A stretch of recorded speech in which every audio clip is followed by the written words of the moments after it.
Eagle Sci-Fi Modeler. Today I'm going to be going over my build of the Mobius Battlestar Galactica off the Reimagined series. The scale is 1/4100th. I think 4105 is the exact scale. And it was a good build, a decent model. Maybe not up to the standards of, say, Bandai or something of that nature. There were some issues with some flashing and some of the connecting points that had to be cleaned up, but nothing major. Overall, fit together pretty good. And now it's situated right next to the Mobius Pegasus model, and these models are built to scale with each other. So we'll just take a quick look at each of them. Just kind of give you the size difference if you've never seen them side by side, the two models. And kind of come around here. They are both lit. Kind of hard to see here, but I'll turn this on and I'll cut this light off, and we get a little bit of the lighting. And coming down, you can see some of the lighting that goes around, and then I'll spin it around here. On the Galactica, I did use some flickering engine lights. That was a new tool that I went with this time. The Pegasus are just simply blue, so you can see the difference in there between the flickering and then the standard blue lights that I used. So I'll give you a little bit of idea of the lighting that went on, some of the flashing lights that I added on, and the top view of both of the ships. So that gives you a little bit of idea of the scale between the Galactica and the Pegasus. The Pegasus was my, the Galactica was the more recent build. And I'm going to cut away and talk about some of the painting and detail work that I did to it, and then we'll come back and we'll discuss more about the lighting. Okay, so here we are into the build of the Galactica, and I've had questions about how I go about my painting, so I'm just going to quickly go over that, of how I take something like this and get it up to looking something like that. Obviously, you see I've started off with a base coat, and I've just used, from my local hardware store, a gray primer. This one's a dark gray primer, and I prime over pretty much everything in the model as I go, piece by piece. I do let the paint dry, the primer coat dry, for usually a couple days, sometimes longer, just to make sure it's good and hard, that when I handle it, I'm not going to leave fingerprints into the paint. And as I start moving on with the paint, I'll be masking it off, and I don't want that tape to pull off the paint, and then that would create a mess and you have to strip it down and start all over. So I give it plenty of time to dry. So that's just the start right here, and now we'll move on to the next step. So we took this section and we're going to be painting over here. I've masked it off where I wanted to paint it, and what I'm going to be using for this particular model for the metal is plate mail metal from Vallejo. I have added in just some reducer because I'm going to be using my airbrush to paint it on. I've went ahead and set it up. My airbrush is all set, and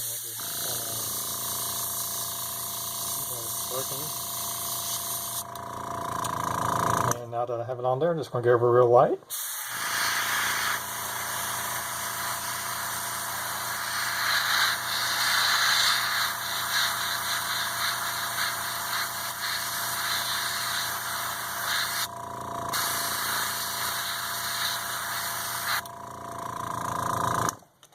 Alright, so now we have that section done.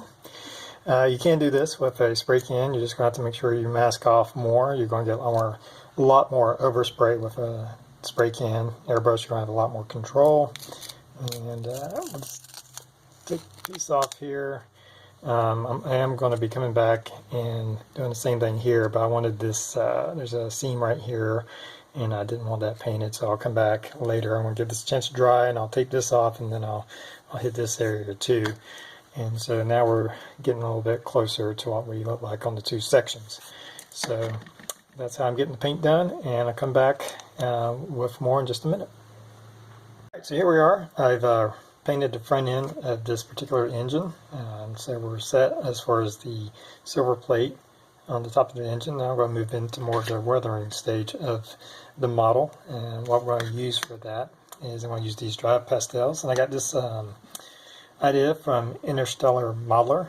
He's the one that kind of showed me this particular median, and it works great. It's very versatile. You can do it for a lot of things. I have a piece of sandpaper here just stapled onto a piece of wood that I use, and I take it and I just build me up a little bit of very fine dust of this. As you can see, this particular set ranges from white to grays to very dark black. Most of the time I use the dark colors, but occasionally I go with some lighter colors, and I do also use a lot of colors to give it some texture on the Galactica. It goes a long way. I've had this for quite a while now, and so you get it's about $6 at the local hobby store for something like this, but it lasts a good long time, so it's worth the price. I typically use this old paintbrush. Makeup applicators work really well too, and just kind of get it in here. And the first thing I want to do is I want to darken this seam right here and give it a weathered look. So I'm just going to go just real lightly into it. Occasionally blow it off, and you can already see with this one little pass that we're kind of getting that darker texture. And it's okay if it kind of bleeds over on the edge. That's kind of the effect we want. We want that weathered look where the edges are getting darker and weathered. So if I can get that there. See if I can get that into focus for you. Maybe right there. So, and I'm darkening inside where these ribs are in just certain spots, not everywhere, just kind of random, just signs of weathering and being beat up.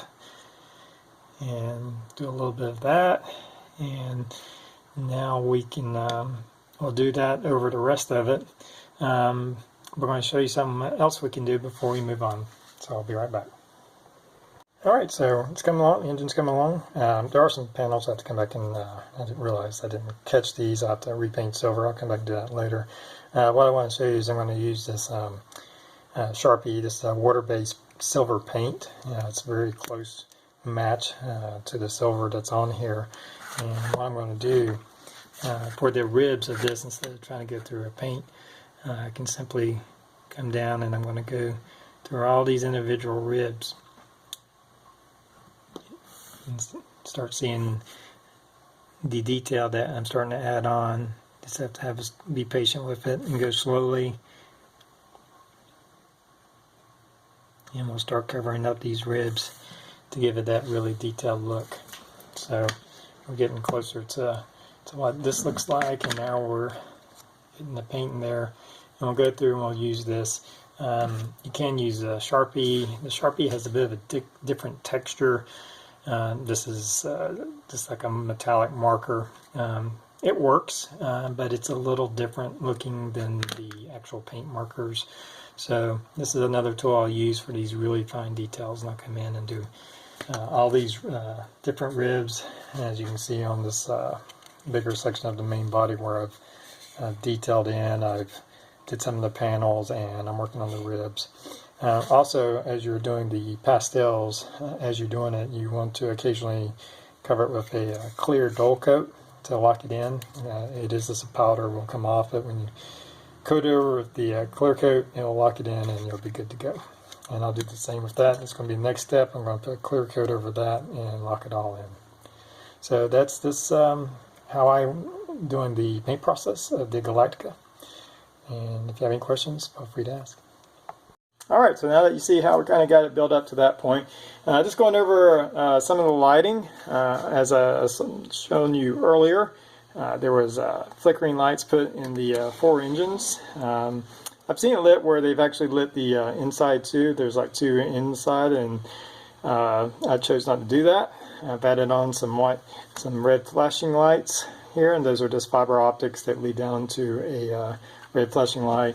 I have one light LED inside the landing bays, help light those. There's also a single LED inside the bridge part to light this. It actually faces downwards, and those are just drilled out, and then I have a clear backing behind it to help diffuse the light a little bit.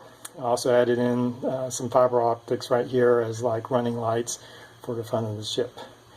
One thing about this model, it is does disconnect, and it disconnects here. This is where the hole was to plug it into the base that came with the model. I added this plug in and built this base, so it just plugs in, so it's easy to come on and off if you wanted to take a better look at the underside of the model. So lighting was pretty simple. You'll see the images that I'm posting up there. Again, it was a fun build. Hope you like it. If you have any questions, let me know. Like, comment, subscribe. All that's appreciated. Have a good one.